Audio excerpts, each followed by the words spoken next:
several बानी औरी निखरल बानी चढ़ला बरात जब से असरे में पड़ल बानी असरे में पड़ल बानी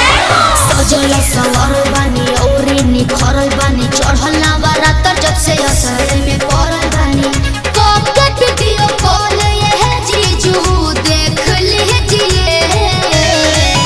कब वीडियो कॉल ये जीजू देख लीजिए लेके कलश ब्यूटी प्लस फोटो भेज दीजिए नहीं साली जी भार न बजाता क्या पर है जग कीजिए साली जी भार न बजाता पर है जग कीजिए ऐसे थोड़े होला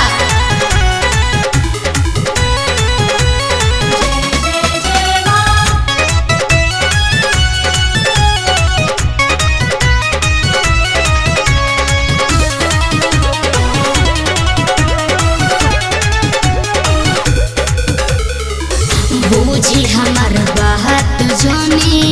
करे गनौर जी असुना घुमाई बुझदी मन होई तोर जी कुछ बुझाइल कि ना 9 दिन करब पूजैया ये साली व्यस्त बानी असुना बजातर मैया के भगती में मस्त बानी ऐसे नाय जीजू सभा तेज दीजिए ऐसे नाय जीजू सभा तेज दीजिए लेके कलश ब्यूटी प्लस फोटो भेज दीजिए साली जी भार न बजाता पर है जग कीजिए साली जी भार न बजाता पर है जग कीजिए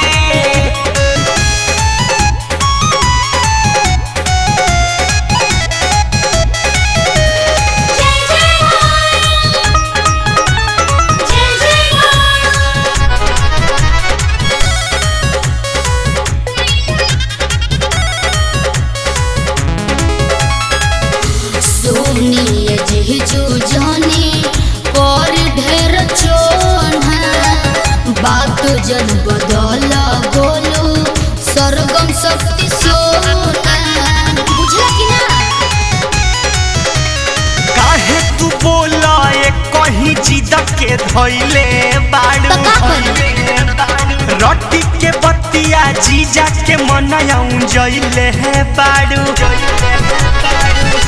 सोचल सपनवा ये अपू सहेज दीजिए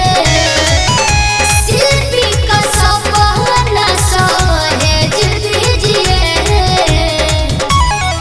लेके कलश ब्यूटी प्लस फोटो भेज दीजिए साली जी भार न बजाता पर है जग कीजिए साली जी भार न बजाता पर है जग कीजिए ठीक है जीजू लेकिन अगले बार जरूर चलूंगी साली जी भार